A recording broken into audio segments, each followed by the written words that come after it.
ಎಲ್ರಿಗೂ ನಮಸ್ಕಾರ. ನಾನಿವತ್ತು ಪಲಾವ್ ಯಾವ ರೀತಿ ಮಾಡೋದು ಅಂತ ತೋರಿಸ್ಕೊಡ್ತಾ ಇದ್ದೀನಿ. ಮೊದಲಿಗೆ ಕುಕ್ಕರಲ್ಲಿ 1-2 ಸ್ಪೂನ್ ಎಣ್ಣೆ ಹಾಕ್ಕೊಂಡು ಇದ್ರ ಜೊತೆಗೆ 1-2 ಸ್ಪೂನ್ ತುಪ್ಪ ಹಾಕ್ಕೊಳ್ಳೋಣ. ಇದೆಲ್ಲ ಬಿಸಿ ಆದಮೇಲೆ ಸಾಸಿವೆ ಹಾಕ್ಕೊಳ್ಳೋಣ. ಸಾಸಿವೆ ಸಿಡಿದ ಮೇಲೆ ಲವಂಗ, ಅನಾನಸ್ ಹೂವು, ಏಲಕ್ಕಿ,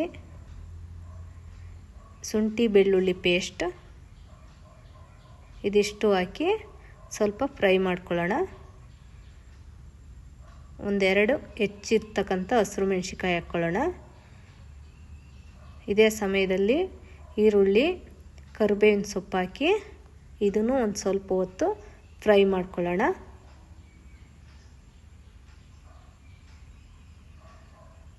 ಇದೆಲ್ಲ ಆಗಿದೆ. ಇವಾಗ ತರಕಾರಿ ಆ್ಯಡ್ ಮಾಡ್ಕೊಳ್ಳೋಣ. ಮೊದಲಿಗೆ ಕ್ಯಾರೆಟು,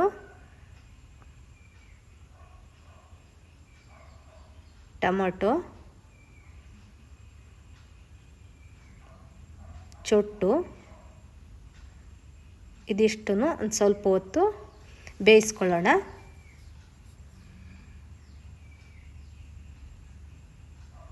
ಇದು ತರಕಾರಿ ಎಲ್ಲ ಚೆನ್ನಾಗಿ ಒಂದು ಸ್ವಲ್ಪ ಹೊತ್ತು ಎಣ್ಣೆಯಲ್ಲಿ ಬೇಯಬೇಕು.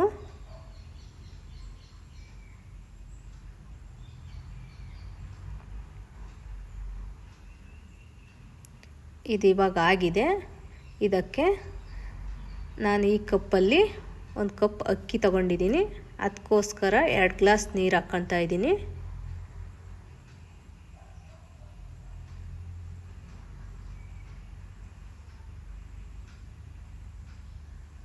ಇದೇ ಸಮಯದಲ್ಲಿ ಸ್ವಲ್ಪ ಉಪ್ಪು ಹಾಕ್ಕೊಳ್ಳೋಣ.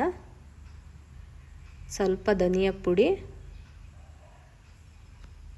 ಒಂದು ಅರ್ಧ ಸ್ಪೂನ್ ಗರಂ ಮಸಾಲ,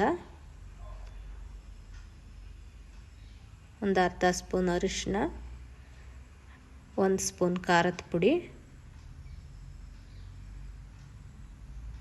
ಇದನ್ನೆಲ್ಲ ಮಿಕ್ಸ್ ಮಾಡ್ಕೊಳ್ಳೋಣ.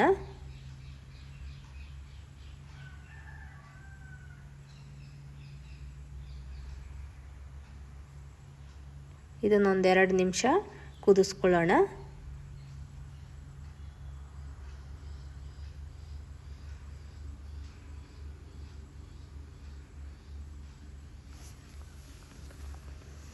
ಇದು ಇವಾಗ ಕುದಿಯಕ್ಕೆ ಬರ್ತಾ ಇದೆ. ಇವಾಗ ಅಕ್ಕಿ ಆ್ಯಡ್ ಮಾಡ್ಕೊಳ್ಳೋಣ.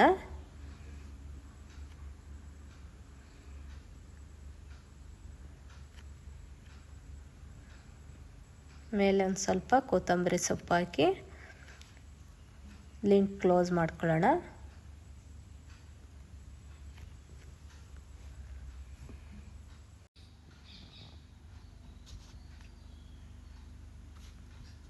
ನೋಡಿ ಪಲಾವ್ ಯಾವ ರೀತಿ ಬಂದಿದೆ ಅಂತ. ಕ್ವಿಕ್ಕಾಗಿ ಮಾಡ್ಬೋದು. ಒಮ್ಮೆ ನೀವು ಟ್ರೈ ಮಾಡಿ, ತುಂಬ ಚೆನ್ನಾಗಿರುತ್ತೆ. ಮೇಲೊಂದು ಸ್ವಲ್ಪ ಕೊತ್ತಂಬರಿ ಸೊಪ್ಪು ಹಾಕ್ಕೊಳ್ಳೋಣ. ಇವಾಗ ಇದನ್ನೆಲ್ಲ ಒಂದು ಸರಿ ಹಗುರವಾಗಿ ಮಿಕ್ಸ್ ಮಾಡ್ಕೊಳ್ಳೋಣ. ನೋಡಿ, ಟೇಸ್ಟಿಯಾದ ಪಲಾವ್ ರೆಡಿಯಾಗಿದೆ.